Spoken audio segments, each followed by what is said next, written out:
Amazing. Paul Murray going down in history as the first president of Australia. My first point of order, I'm reinstating the monarchy. I'm telling you though, the general view I'm getting about TikTok's politics is that people telling it like it is on TikTok is just Twitter if it was illiterate. And sure, there's TikTok equivalents of your Michael Wests and your PR guy who fight the enemy on its own territory, and I salute you for your patriotism, lads. But you really are the Anzacs in Gallipoli, aren't you? Just with stakes that are nowhere near as high, and actually just no stakes. But you know Twain's quote, if you don't read the newspaper, you're uninformed. If you do read the newspaper, you're misinformed. Damn.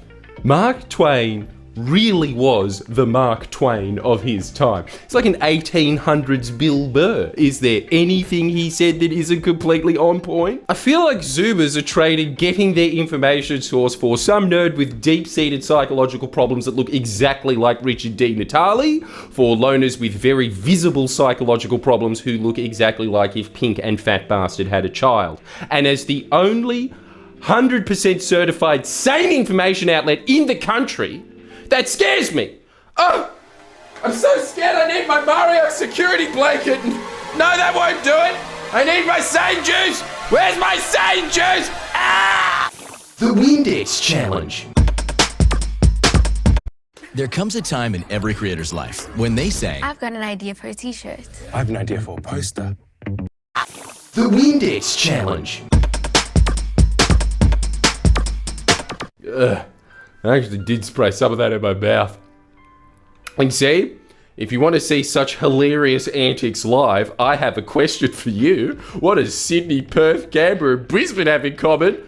They all have a subsect of people that clearly are very into monster trucks, yes, but also, I'm coming to your town in a much shorter amount of time than it would have taken to migrate to Australia via steamship. Wow, how does he do it? There's plenty of studies out there that demonstrate that essentially 1 in 5 news stories on TikTok are pretty much fabrication. That's a huge improvement on newspapers, I'll give them that. That's closer to 5 and 5. But seeing as you're getting, what, 4 bouts of epilepsy on TikTok a minute? You're getting something that is wrong virtually every minute. It's way more effective than newspapers, sure. And that's just straight up factual inaccuracies, by the way. I'm more concerned about misrepresentation of facts. You know those Greens talking points, those deliberate oversimplifications spread by drug addicts to teenage drug addicts that can't think about anything longer than 10 seconds, that we, being the extremely valuable news source that we are always trying to put into context, like, Labor hates refugees. Well, okay, there's more to that than a sentence. I could explain it to you. Nope, I'm already bored. Now I'm watching a TikTok about the health benefits of anal beads, and yeah, it's already over. Damn it! It depends what your flavour is too, right? There's always going to be some version of Labor's ban on masks called the woke agenda isn't woke enough. They tax too little, they tax too much. I don't know, I forget which one's supposed to be the good one these days. The point is, they are all market-tested attack points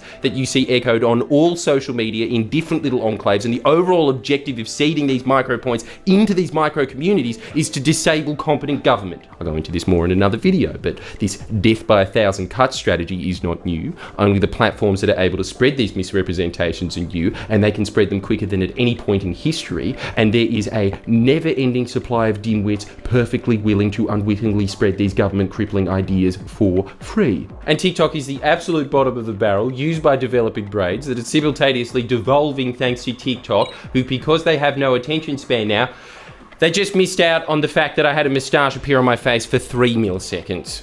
Oh look, it's back! Lightning strikes twice! But that lacing of damaging messaging that was formed in think tanks and then sprinkled in between the general feeling you get on TikTok of I'm missing out and everyone has a better life than me, and that's true, but if you get off and go back to what nerds did back in the day, which is get obsessed with Doctor Who, you'll be much happier lost in that endless drama even when you come across this. What the hell? Like, I know this is supposed to be a robot, but come on. Don't you think you dressing up as a robot at 5 was better than that? But I think this is where a new fault line is emerging, and it is because of that tiny negativity-soaked attention span that I think it's going to be very hard to reach these people. Like, what I was noticing with the whole, yeah, f*** the Queen, we're like the Sex Pistols without the sex, yeah? A lot of the politics seems to be centered around symbols that their enclave has either been trained to like or dislike, like the $5 note. I wish I could just say to them, oh, you like symbols? Well, Anthony Albanese just made the Governor General very upset. Yeah, how's that for spitting on old Betty's grave, eh? I'm sorry to say that, Betty, I'm just trying to get on their level. You were like the world's grandma, and we oddly saw you more than our own, but you know that 18 million Scott Morrison gave the GG's Foundation, and then Gigi Hurley signed off on Scott Morrison becoming a secret dictator? Shirts available at friendlyjordies.com. I don't use TikTok, mostly because it being run by China is a cover story. It's clearly owned by Kesha. And have you seen her YouTube account? It'll make you wish that China invades the US, I can assure you. But people show me TikToks all the time of some lonely ne'er-do-well. You know the type I'm talking about, the ones that would have used the clout of the Queen dying to say, here's something spicy that no one has the guts to say, okay? I'm glad she's dead. You're glad that lovely old saint of a lady died? Come on, let's ditch becoming a republic just for that one remark. Or, even if it slips through, let's make our first president President Paul Murray.